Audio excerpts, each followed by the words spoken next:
Hello everyone and welcome to episode 10 of the e-commerce podcast from DataHawk. Today Pratik and I have the honor of welcoming Rick Neuman.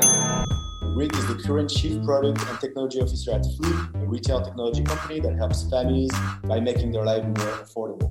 The Flipp app has been downloaded 15 million times already. Prior to being at Flipp, Rick has held several leadership roles, including being the Executive Vice President of E-commerce and Chief Technology Officer at Walmart Canada and the Director of E-commerce Operation at Sears. Rick, we're really happy to have you on the show today, and we want to thank you for taking the time. Before we dive right into this episode, maybe you could tell us a little bit more about yourself, your background, and how you got started into this space. Sure. So I'm Canadian, born and bred, grew up in Montreal, and then moved to Toronto in the mid-90s, where I was fortunate enough to go to school for business, for commerce, found my way into e-commerce and technology by just passion and a devotion to trying to make things easier and better for those of us who love the online world, and found that e-commerce was one of the areas that, at least back in the early 2000s, was a hard place to try. Still is. Still is in many cases. So I found my way to Canadian Tire on their marketing team, just doing like site management and marketing coordination. Moved to Sears, where I had the opportunity to lead e-commerce operations and product management and build the first product team. From there, Walmart came knocking and was finally ready to get off the bench and do something meaningful in e-commerce in Canada, which was incredibly exciting. So had the opportunity to join that team when it was still fledgling. I think my first day on the job, the number one product on Walmart.ca was the BlackBerry Playbook. We're talking of a different era right now. Telling you everything you need to know. Shortly after that, we launched diapers, and it was a rocket ship from that moment on. And then after doing the Walmart.ca thing, was asked to lead technology for Walmart Canada, which included stores and warehouses and the home office technology as well, which was eye-opening in terms of the complexity that technology truly has on an organization like that, when you kind of pull it all the way back in the supply chain, right down to the person who's, loading the shelf and checking you out at the store. Really learned a lot around how technology and operations connect. Was asked to then move to the US, so moved down to Arkansas for a couple of years to help the international team go through the same kind of agile technology transformation journey that we had done in Canada. And then finally decided that it was time to be back in Canada and to try something outside of retail, having done it for about 15 years, working across various retailers. And I had worked with the guys at Flipp for a number of years. The founder and I had developed a friendship when we originally integrated Canadian Tire, when we then moved to Flipp at Sears, and then ultimately when we worked with Flipp at Walmart. So knowing how well the company served large retailers and the vision that they had, it felt like it was an amazing opportunity to come and join a retail technology support company on the media side, where I could learn something brand new and try my hand at something that I'd never done before. And it's been an awesome journey. I just crossed 1 year. Awesome. And the team is brilliant. The work that we're doing is incredibly fun and ever more relevant through a pandemic. So it makes it a fun. 50 million downloads of the app. That's huge. I mean, when you consider there's maybe 120 million households in North America, 50 million downloads is huge, right? So tell us, what is Flipp and how is it helping shoppers, save those bucks? Yeah, absolutely. So every retailer has some form of saving and deals strategy, some way to encourage a shopper to say, you know what, I've got great things for you this week. You should come and choose me. And they normally communicate that in a variety of forms, but it's normally taken the form of a paper flyer delivered to your door or the form of a coupon book mailed to your house. Yeah. And the whole paradigm behind Flipp is that's not good enough in today's day and age. Nobody picks up the mail. I don't think I've touched a physical piece of mail in a number of years, other than to hand it to my wife or hand it to the recycling bin. And on top of that, the format just doesn't connect with the expectation of a customer today. And so Flipp is trying to change all of that. It's trying to reinvent the way that merchants reach shoppers and that shoppers make informed decisions about where to put their hard-earned dollar. And so we aggregate all of the savings and deals together, all of the flyers, all of the coupons, all of the local deals from individual stores that we have access to. We pull it together into an easy to navigate shopping experience that helps you choose where to shop every week. And by doing that minimal amount of decision-making work of, man, where am I going to go put my dollar this week? You can find real savings for your family, as each different store has a different reason why you might choose them. And not everyone wants to go to like 4 or 5 different stores to get all the best deals in a given week. We're all time starved. So if you can make that one best decision for your family, you can save some real dollars. And that's what we're trying to do, and to make that decision-making process as easy as possible. I love it. It's super interesting. Yeah, for real. I mean, I think your mission at Flipp is so noble. Like I just much respect for that. And critical. And critical. Yeah, it's very important, as you say, especially in this time right now. So yeah, absolutely. I mean, I just love it. The research that we've done says that using Flipp on a weekly basis can save a family on average $45 a week. Wow, that's awesome. A week is amazing. Like, you guys immediately react how good it is, but when you do the math, that's over $2,000. Yeah. I can take a huge vacation. I can go to my dream destination with that much money in a year. Well, wait, Flipp is not in France yet. When is it opening? Come to France. Fair enough. Yeah, if we don't operate in France, we have all of those millions of downloads were across the US and Canada. Yeah. And so if you want to experience that, come across the pond. You're going to love it. If we come to France, I'll message you guys first. Cool. Rick, what's a typical work day at Flipp for you? Yeah, for sure. I mean, as a chief product officer at an organization and a chief technology officer, no 2 days are the same, but there are some common themes. I mean, the most important theme is, how do you set your strategy right? So a good part of my day is working with my CEO, with the rest of the executive team, and ensuring that we've got the right strategy in place. There's so many things we could work on, and we're not a huge team. We're not a Walmart where we have access to a significant amount of resources. You gotta pick your battles, right? You got to choose the right path, right? And so I'd say number one is having the right strategy. And so I spend a good amount of time understanding the market, understanding how we're performing, and then looking at what are some new avenues that we can do and new products we could even explore that could help us achieve the mission. But of course, the next highest priority, and probably more amount of my time, is then spent on making sure that we've got the right team to go do it. Because in our world, the team is everything. When you're breaking new ground and you're trying new things, there's no like automation program you can just buy off the shelf and say, poof, your strategy is realized. You have a brilliant team who can knock down and change the way that you go and deliver. And so the biggest part of my energy is spent with the team, making sure they understand the strategy and where we're going, so they have as much context as possible, inclusive of the context of retail. One of the great advantages I have is that I've worked in retail for a long time. And so I can help explain the mentality of the merchant and why they're putting out all of these savings. And the business side of things, not just the tech side. Exactly. And give them both the strategy context and the customer context in order for them to make great decisions when I'm not around. Because the reality is, I don't want to make all of the decisions. There's a brilliant team for that. And so really trying to make sure that I have a brilliant team, they understand the context, and they're motivated to go chase it. And I'd say that's like the number 2 piece of my day. And after that, it's really telling as many people about Flipp as possible. So Rick, tell us, who are Flipp's retail partners? And, because there are so many, retailers in America, right? You've got your Walmart, and then you've got regional players like a Food Lion, which I've seen in the East Coast. I've seen Hy-Vee in the Midwest. So who are Flipp's retail partners? And then, and do you have like a specific target? Like, for example, Target is, let's say, more high-end than a Walmart. Is Target or Target? So yes, and yes. All of those retailers work with and partner with Flipp to a certain extent.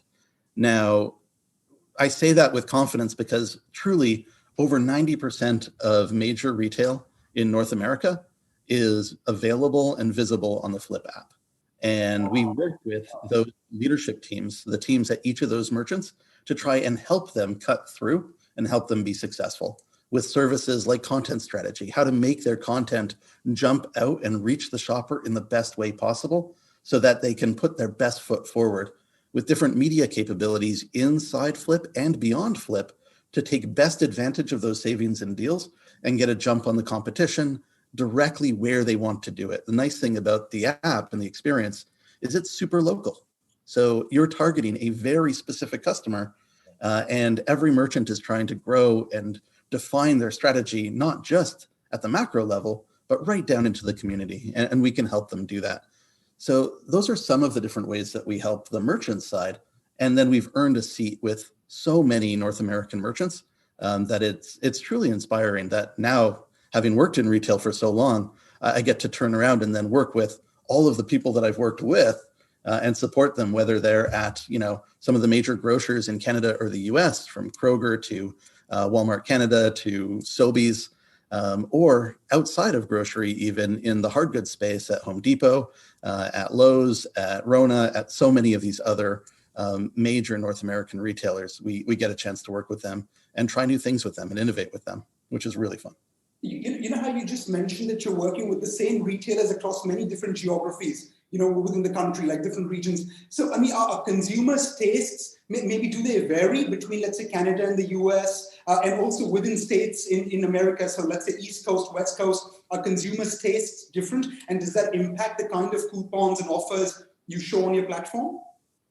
So tastes definitely differ, and retailers have caught on to this and offer different promotions and then different material in different regions, and we help them reflect that.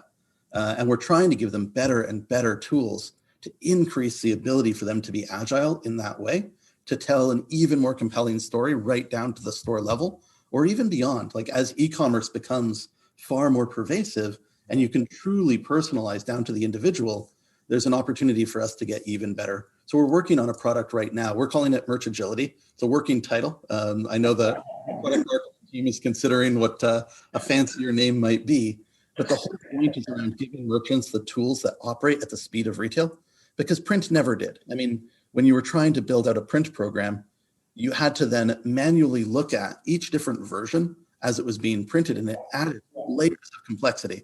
Yeah. So even still, most merchants have a regional strategy, but they have it in the dozens or less in most cases, because of the staff or the eyeballs or the discipline to manage every detail of every print piece that's going out.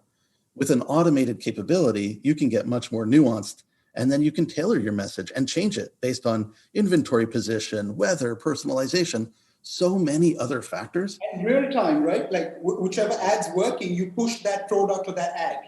That's exactly right. Giving them the real-time tools to help them then shape demand and work with their customers in the right way. And it's really, really customer-centric as well. I hate it when I get a flyer and I look at an item on the front page. That's amazing. And I drive to the store and it's out of stock. Good point. Yeah. But if we can help them to make every ad spot that much more compelling and make the shopper's time that much more valued, I think everybody wins. So we're working on problems like that. Was there any initial skepticism, apprehension on the part of the retailer side to digitize?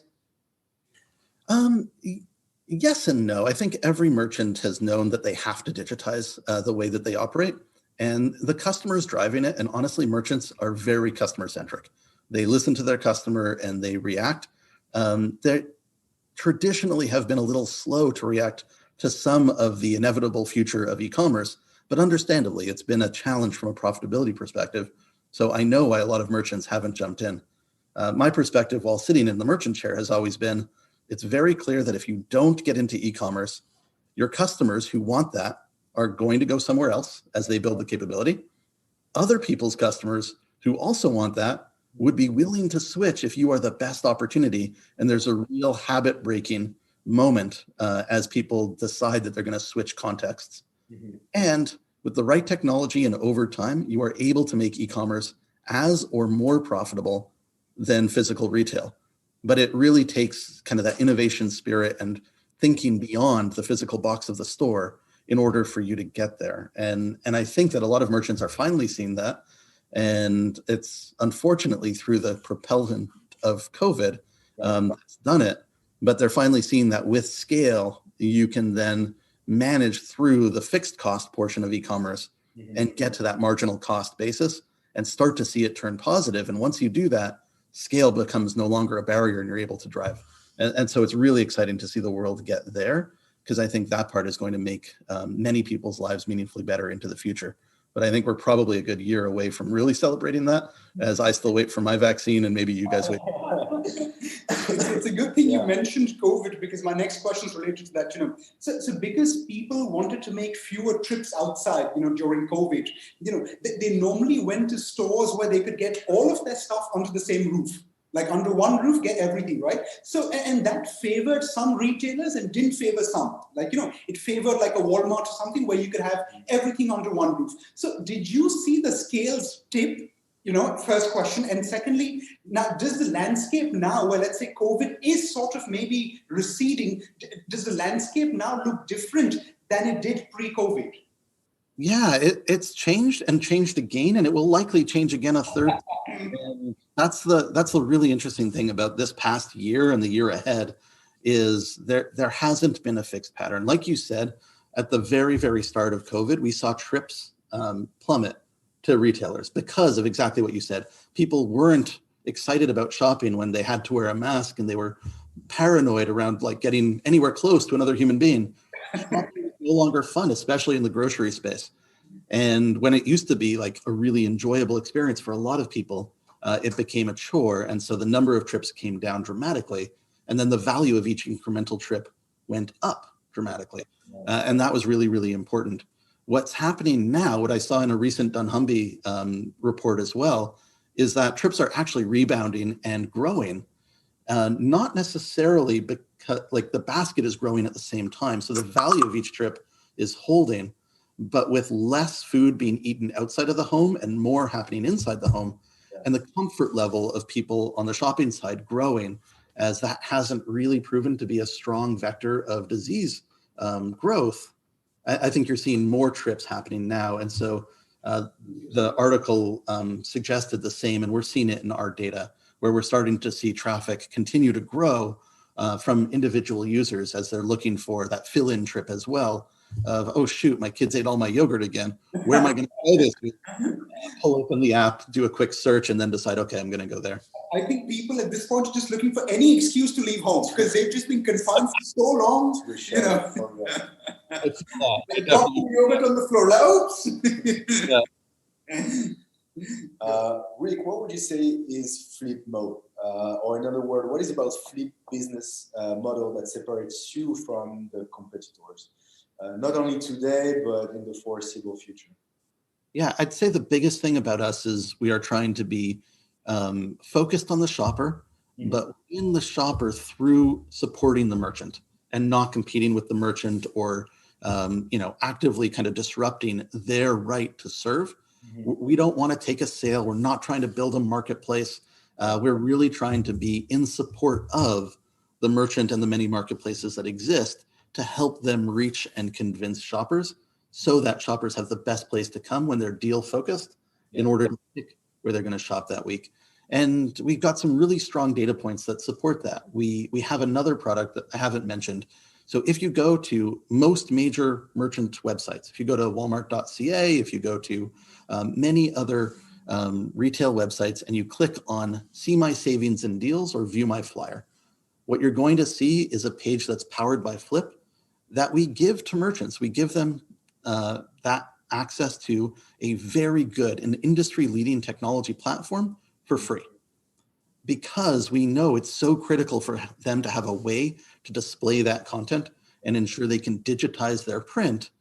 And we are going to be doing that for our own platform in support of them. And so we really want to give them a way to go and display that back to their own customers for free. And I think that really differentiated us from the competition early on in the business model. And I think it continues to, because we have such a strong relationship with those merchants when we start in a position of helping them solve one of their biggest problems and then giving them a platform to reach more shoppers to solve one of their other biggest problems. And I think it's a really unique way to go to market. And talking about competitors, how do you watch them doing in terms of technological advancement? And does that factor into your own tech roadmap? I mean, in all honesty, we are the market leader in the space that we play in. And so the You're setting the benchmark. The phrase that I've used with the team is that competition is for losers. Once you start to compete, you've already lost. And we're really focused instead on the customer. So as much as we do keep an eye on what's going on in the industry, in all honesty, we probably spend more time looking at really cool and compelling apps that we see shoppers are adopting and loving to see what we can learn and what can apply in our own context versus obsessing around what the competition is doing and just trying to chase them. When you're the market leader, I think you have the advantage to set the table and not just chase. Right. You mentioned something interesting. You said you focus on the customer. And if you say that, the first company I'm going to think of is Amazon, the most customer-centric company in the world. And, so Amazon is making an increasingly large play in the grocery space, with of course, not just online, even offline, Amazon Fresh stores and things like that. So do you see Amazon as a potential competitor, or do you see Amazon as a potential partner? Because they might want to advertise their offline retail inventory on the Flipp app on the one hand. On the other, because they have so many Prime customers, etc., they may not want to advertise on any other platform besides their own. So they might only want to advertise on the Amazon.com platform, right? So how do you see Amazon, going forward? Yeah. I mean, I see them as a great potential customer. Not even potential. We've actually done several campaigns with Amazon. Really? Okay. Their savings and deals to our shoppers. And as they continue to grow in grocery, they're going to continue to be relevant. But even beyond grocery, there's some great deals on Amazon. They're known for having some excellent prices and some big promotional events like Prime Day. And if we're trying to help a shopper to make life more affordable, that ultimately means that having visibility and understanding of what those deals are is important to our shopper base, and we need to reflect it. And we need to work with Amazon in order to give them a voice to go and do it. What I would say is, as much as they might want to, communicate only to a Prime membership and have people locked in, there are many merchants beyond Amazon with some great deals. I would encourage the shopper to keep their eyes open and to keep, their willingness to go and try something different. If there is a great deal on a product that's going to save them a bunch of money somewhere else, that's the beauty of competition in the retail landscape. More competition means better prices for everybody, and then a willingness to go and shop between 2, 3, 4 different experiences really does help keep that competition healthy and alive. So I'm eager to have Amazon on the platform, and I'm eager for our shoppers to consider them, and for every week to make an informed decision on where to go shop. So Rick, when it comes to shopping for groceries, right, what are some of the things, shoppers value apart from price? Because I think in terms of pricing, eventually companies come down to the bare bones, in the sense you can't fight on price alone, right? So, what are some of the things shoppers value apart from price? I mean, first and foremost, not many people shop for pure price alone. They normally shop for value, which is a combination of price and quality. So getting the quality that you demand for your family at the price that best serves that family and allows you to stretch your dollar to get even more for that family. So it's not even price, it's really about value. And we're not trying to suggest that there's a particular price that is best in the market, but rather help them shop inside the value set that they're looking for. So you can choose which merchants you want to look for, you can choose which brands you care about, which allows you to set your quality threshold and then find the best price inside of that. But even beyond value, shoppers definitely look for many things. They look for, the experience that they're going to get, either in a store or online. What is the end-to-end experience that you're going to have as you choose that merchant? And part of that is distance. So how far do I need to go, or how easy is that store accessible, or, what is the convenience level that e-commerce site can provide? Mm-hmm. Part of that as well is like actual content and like availability of understanding of what you're actually buying. And then a big part of that is assortment. So do you have the products that I'm looking for and in stock? Because that's kind of an important part of it. And do you have something that's going to excite me, something that's new that I haven't seen before, and something to get me out of my chair to come and try you that particular week? So those are a couple of the different features, right? You've got price, experience, access and convenience is some of the major factors. I do have a couple more questions. Yeah, go ahead. So Rick, I mean, this time, because of the stimulus checks and things like that, and from what I've been reading, it seems like there's a very clear correlation between, retail spikes and when the stimulus checks went out. Did you guys see something of that sort on your app? Correlations between stimulus checks and people's shopping, increases? I would have loved to say that we had not, but unfortunately, and this is true in normal times as well. Because we serve an audience that is looking for savings, that needs savings. There's a certain correlation to, as money becomes available, they serve their families. To me, that only reinforces the mission even more. It makes it clear that we are there when they are able to serve their family the best, and it just means we need to fight even harder to have even more savings and deals, reach even more shoppers, and make it easier and easier to find access. Got it. Rick, how much of this COVID-led online shopping boom will stay on once we're past the pandemic? Yeah, this is, place we go the day.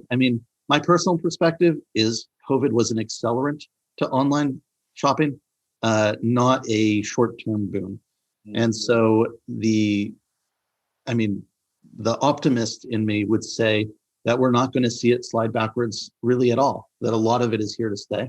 And it will continue to grow at a similar rate to what it was growing previously, but off of a very significant base. But it won't grow forever. There is a natural balancing off point until and unless even greater convenience levels are unlocked at the scale that we achieve, and we're able to deliver against full baskets at sub 1 hour delivery times with a great experience, with all of the products that you would want and amazing online discovery tools. That's going to take some time. I love this answer.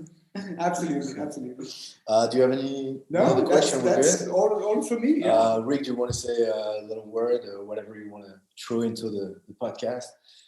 Sure. What would I say to your audience? I would say retailing is at one of the most exciting times ever, and shopping is at one of the most exciting times ever. And it's incredibly cool to see all of the innovation that's coming to market right now in terms of different retailers, different products, and different ways to reach customers.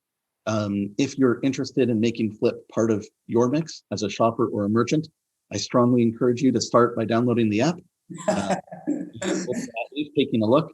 And if you want to connect with me on LinkedIn and talk more about the future of retail, I'm always happy to do it. Absolutely.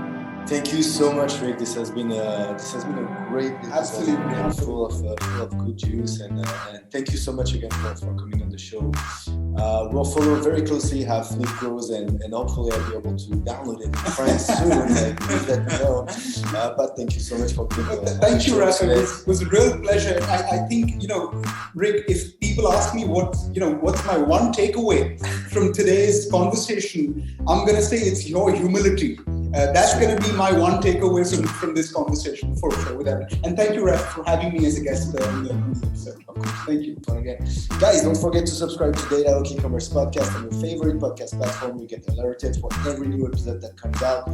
See you next time. Bye-bye. See ya. Bye-bye, Rick. Thank you so much. Thank you.